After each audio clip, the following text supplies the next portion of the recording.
ಕಂಸಾನನ್ನ ಕರೆದು ಹೇಳಿದ, ಈ ಕ್ಷಣದಲ್ಲಿಯೇ ನೀನು ಹೋಗಬೇಕು, ಹೋಗಿ ಬಲರಾಮ ಕೃಷ್ಣನನ್ನು ಇಲ್ಲಿಯವರೆಗಾಗಿ ಕರೆತರಬೇಕು ಅನ್ನುವಂತಹ ಸೂಚನೆಯನ್ನು ನನ್ನ ಪಾಲಿಗೆ ಕೊಟ್ಟ.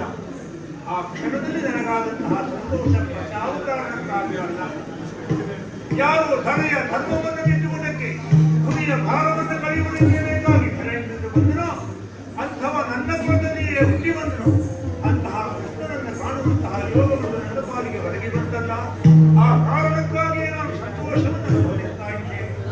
ಆದರೆ ಅದೇ ಕಾಲಕ್ಕೆ ನನಗೆ ಆತಂಕ ಅನ್ನೋದು ಸುಳ್ಳಲ್ಲ. ಕಂಸ ಬಲರಾಮ ಕೃಷ್ಣನ ಕರೆಸುವಂತಹ ಉದ್ದೇಶ ಖಂಡಿತ ಬಿಲ್ಲ ಹಬ್ಬದ ನ್ಯಮ.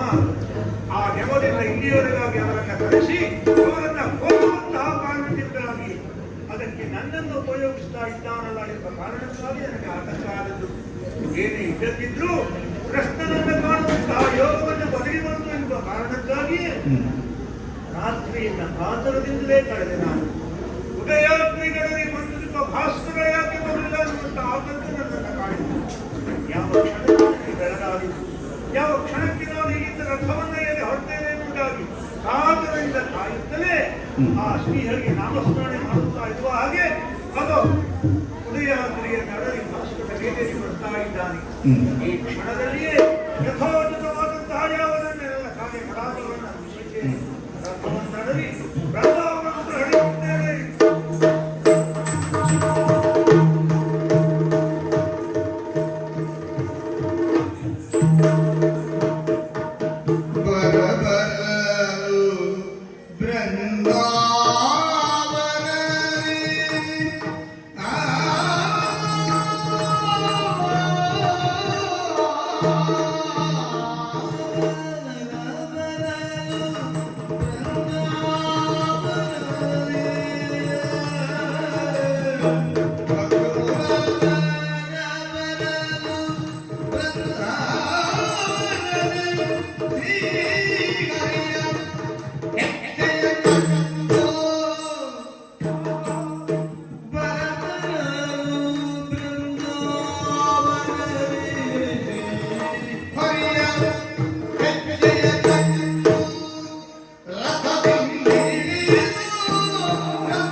ಹಾಗಾಗಿಯೇ ರಥದಿಂದ ಧುಮ್ಮಿಕ್ಕಿ ಆ ಪಾದ ರಜವನ್ನು ನನಗೆ ಅರ್ಥವಾಗಿ ಲೇಪಿಸಿಕೊಂಡಿದ್ದೇನೆ. ಈ ಕ್ಷಣದಲ್ಲಿ ನನ್ನ ಅಂತರಂಗದಲ್ಲಿ ಉಂಟಾಗುತ್ತಿರುವಂತಹ ಭಾವವನ್ನು ಗಮನಿಸುವುದಕ್ಕೆ ನನಗೆ ಶಬ್ದಗಳಿಲ್ಲ. ಬಹುಶಃ ಮನುಷ್ಯನಾಗಿ ಹುಟ್ಟುವುದಕ್ಕೆ ಬದಲಾಗಿ ಈ ಬೃಂದಾವನದ ಗಾಯವನ್ನು ಬಿಂದುವಾಗಿದ್ದ ಕೃಷ್ಣನ ವೈಸೌಮ್ಯದಿಂದ ಬದುಕಿನ ಸಾರ್ಥಕತೆಯನ್ನು ಪಡೆಯುತ್ತಾ ಇದ್ದೆ. ಮಣ್ಣ ಕಣವಾಗಿದ್ದರೆ ಬಾದು ಸೌಮ್ಯದಿಂದ ಕರ್ತವ್ಯತೆಯನ್ನು ಅನುಭವಿಸ್ತಾ ಇದ್ದೆ.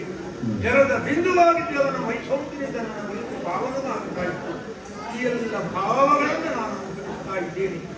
ಏನೇ ಇದ್ದದ್ದಿದ್ರೂ ಜಗತ್ತನ್ನು ಮುಟ್ಟಿರುವಂತಹ ಕತ್ತಲೆಯ ಮಟ್ಟವನ್ನು ಕಳೆಯುವ ಪೂರ್ವದಲ್ಲಿ ಅರುಣೋದಯವಾಗುತ್ತದೆ. ಅದೇ ರೀತಿಯಲ್ಲಿ ವೃಂದಾವನವನ್ನು ಪ್ರವೇಶ ಮಾಡುತ್ತಿರುವ ಈ ಕಾಲದಲ್ಲಿ ಕೃಷ್ಣನ ಪಾದ ರಜವನ್ನು ನಾನು ಕಂಡಲ್ಲ, ಅವನ ಹೆಜ್ಜೆಯ ಗುರುತುಗಳನ್ನು ಕಂಡೆ ಎನ್ನುವುದರ ಅರ್ಥ ಶ್ರೀಹರಿಯ ದರ್ಶನದ ಭಾಗ್ಯ ಯಾವಾಗ ಮಾಡುವುದಿಲ್ಲ.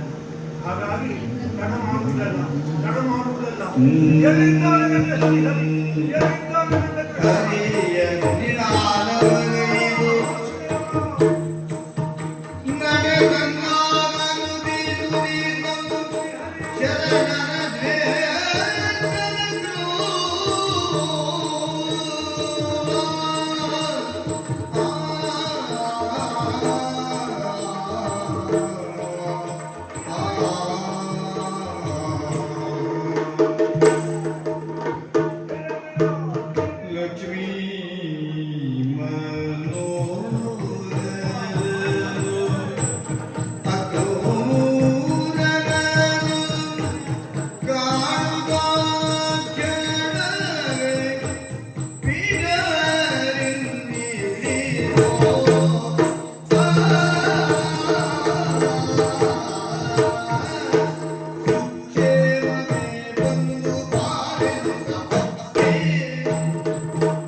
ಸಂಬಂಧದಲ್ಲಿ ಅಜ್ಜ ನೀನು ನನಗೆ ಹಿರಿಯನು ಮುತ್ಸದ್ದಿಯು ವೇದ ವಿಧನು ಶಾಸ್ತ್ರಜ್ಞನೂ ಆದಂತಹ ನೀ ನನಗೆ ಮಣಿಯುವುದೇ.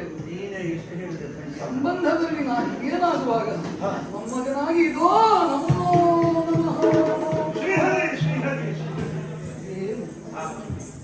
ಸಂಬಂಧಕ್ಕೆ ಮೀರದಂತಹ ಅತಿಶಯವಾದಂತಹ ಶಕ್ತಿ ಸಂಪನ್ನತೆಯನ್ನ ಲೋಕಮುಖಕ್ಕೆ ಹುಟ್ಟಿನಿಂದಲೇ ತೋರಿದವನು.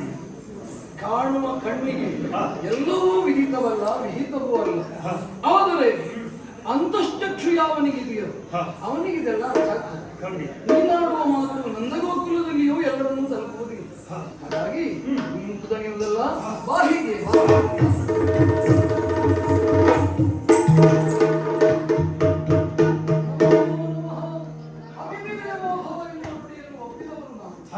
ನೀ ನನಗೆ ಅಜ್ಜನಾದರೂ ಅತಿಥಿಯಾಗಿ ಈ ದಿನ ಬಂಗಾರದಿಂದ ಬಂದಿರುವುದರಿಂದ ನಿನ್ನ ಪಾತ್ರವನ್ನು ಕೊಟ್ಟಿದ್ದೇನೆ, ನಿನ್ನ ಘೋಷಣೆ ಮಾಡಿದ್ದೇನೆ. ಜೊತೆಯಲ್ಲಿ ನಿನ್ನ ಹಸುಕೃಷಿಗೆ ನಿವಾರಣೆಗೆ ಬೇಕಾದಂತಹ ಅಪರಾಧಿಗಳನ್ನು ತಿಳಿಸಿದ್ದೇನೆ. ನೀ ದಣಿದೆ ಅಂತಂದ್ರೆ ನಿನ್ನ ದಣಿವು ದೂರಾಯಿತು ಅಂತಂದ್ರೆ ಒಂದು ಮಾತು ಕೇಳ,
ತಂದೆ, ಹಾ ಬಂಧುವಾದಂತಹ ನೀನು ಬಾಂಧವ್ಯದ ಸಂದೇಶ ತಂದೆ. ಹಾ ಹಾ ಆ ಕಾರಣಕ್ಕಾಗಿ ಸಂತೋಷ. ಹೌದು. ಆದರೆ ಎಂದು ಬಂಧುತ್ವದಲ್ಲಿ ಬಾರದೇ ಇರುವಂತಹ ಹಾ ಮಧುರೆಯ ಸಂದೇಶ ಇಂದು ಹಾ ನಿನ್ನಂತಹ ಹಿರಿತಲೆಯನ್ನು ವೈರಕ್ಕಾಗಿ ಕಳಿಸಿದ್ದೆ, ಹಾ ಹಾ ಬಾಂಧವ್ಯಕ್ಕಾಗಿ ಕಳಿಸಿದ್ದೆ.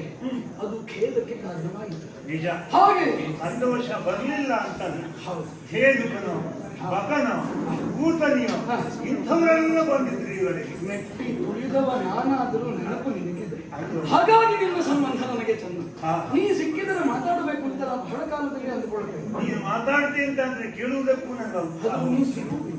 ಏನು ಮಾಡುದು? ಸಿಕ್ಕಿದಾಗ ಬಿಡುವ ಮನಸ್ಸು ನನಗಾಗುವುದಿಲ್ಲ. ಬಹಳ ಸಂತೋಷ. ಹಾಗಾಗಿ ಕ್ರೂರ ಹಾ ಕ್ರೂರವಾದಂತಹ ವಾತಾವರಣದಲ್ಲಿ ನೀನಿದ್ದರು ಕ್ರೂರ ಸುಳ್ಳು.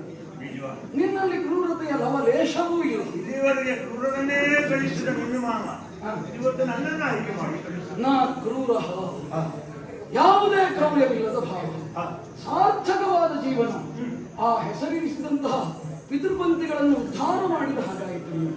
ಅಜ್ಜಯ್ಯನಾದರೂ ನಾನು ಹೀಗೆ ಮಾತಾಡಿದ್ದೇನೆ ಅಂತ ಹೇಳಿದ್ರೆ ಜನ ಹುಬ್ಬೇರಿಸಿ ಯಾರು ಅಜ್ಜನ ಜೊತೆ ಮೊಮ್ಮಗ ಹೀಗೆ ಮಾತಾಡೋದು. ಆದರೆ ನನ್ನ ನಿನ್ನ ಭಾಷೆಗಳು ಅದು ವಿಭಿನ್ನವಾದದ್ದು. ಆದ್ದರಿಂದ ಅಜ್ಜ, ಹಾ ಮಧುರೆಯಲ್ಲಿ ಕ್ರೌರ್ಯದ ಪ್ರತಿನಿಧಿಯಾಗಿರುವಂತಹ ಕಂಸ ಅವನು ಹೇಗಿದ್ದಾನೆ ನನ್ನ ಮಾವ ಮಾತುರ ಸಂಬಂಧದಲ್ಲಿ ಮಾವನಾಗಿ ಸಲುಗೆಯಲ್ಲಿ ನನ್ನನ್ನು ಮೇಲೆಬ್ಬಿಸುವಂತಹ ಪಂಕ್ತಿಯಲ್ಲಿ ಶ್ರೇಷ್ಠನಾಗಿರಬೇಕಿತ್ತು. ಹೌದು. ಆದರೆ ನನ್ನನ್ನು ತುಳಿಯುವುದಕ್ಕೆ ಅವ ಹಂಬಲಿಸಿದ. ಕಾಲು ಅವನದ್ದು ಸಿಕ್ಕಿತು, ನನ್ನದು ತಪ್ಪಿತು. ಅಲ್ವಾ? ಹಾಗಾಗಿ ಅವ ಹೇಗಿದ್ದಾನೆ ಅನ್ನೋ ಕುತೂಹಲ ನನಗೆ. ಓ ಕೇಳುದು. ಹೌದು. ಹೌದು. ನಾ ಸಂತೋಷವಾಗಿದ್ದಷ್ಟು ಅವನು ದುಃಖಿ ಆಗ್ತಾನೆ. ಅದನ್ನು ನಾ ಬಲ್ಲನಾದರೂ ನಿನ್ನ ಮುಖದಿಂದ ಕೇಳಬೇಕಲ್ಲ. ಹಾಗಾಗಿ ಮಾವ ಹೇಗಿದ್ದಾನೆ. ಹಾ ಮತ್ತೆ ಅಂತಃಕರಣ ಕಲುಕುವ, ಕರುಳನ್ನು ಹಿಂಡುವಂತಹ ಒಂದು ವಿದ್ಯಮಾನ. ಯಾವುದು? ನನ್ನ ಜನನಿ ಅಲ್ಲಿದ್ದಾಳೆ, ಹಾ. ಸೆರೆಯಾಳಾಗಿದ್ದಾಳೆ. ಹೌದು. ನಾನಿಲ್ಲಿ ಸುಖಪಟ್ಟು ಉಂಡಾಡಿಕೊಂಡು ಸಂತೋಷ ಸಂಭ್ರಮದಲ್ಲಿ ನಾನು ತೇಲುತ್ತಾ ಮತ್ತೊಬ್ಬರನ್ನು ತೇಲಿಸುತ್ತಾ ಬದುಕುವಾಗ ನನ್ನವ್ವೇ ಹೌದು. ಹಾಗಿದ್ದಾಳೆ ಎನ್ನುವುದು ಕರುಳನ್ನು ಕಿತ್ತೊಗೆದ ಹಾಗೆ ಹಿಂಡಿದ ಹಾಗೆ ಅನುಭೂತಿಯನ್ನು ಕೊಡುತ್ತದೆ. ಆದ್ದರಿಂದ ಆ ಮಾತೆ ಹೇಗಿದ್ದಾಳು. ಹಾ ಜೊತೆಯಲ್ಲಿ ನನ್ನ ತಂದೆಯಾದಂತಹ ವಸುದೇವ, ಹಾಗೆ ಸಮಸ್ತ ಯಾದವನಿಕರು ಅದೆಲ್ಲ ಹೇಗಿದೆ ಹೇಳು. ಹೇಳುವವ ಯಾರು? ಶ್ರೀಪತಿ ಅರಿಯದು